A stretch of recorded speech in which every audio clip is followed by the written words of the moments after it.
I guess welcome back to our channel. In this video, I am going to show you how to fix E9 error on Hisense Dehumidifier.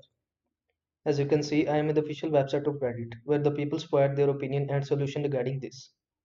The E9 error seems to be an issue with the humidity sensor. I was having the same problem. I took off the back panel, where the warning stickers are located, by removing all visible screws, two per side, located at the top right of the machine. Is the sensor. I unplug it and notice it was dirty. I blew into it really hard and it appears the code is gone. You can buy new sensors on the eBay too. So this is the solution provided by the peoples on the official website of Reddit. And in the second comment here you will see this guy says that fix it for me as well. Thank you stranger. So this is the possible fix regarding this. I hope this video was helpful to you. Make sure to like this video and subscribe to my channel for more this type of content. Thanks for watching.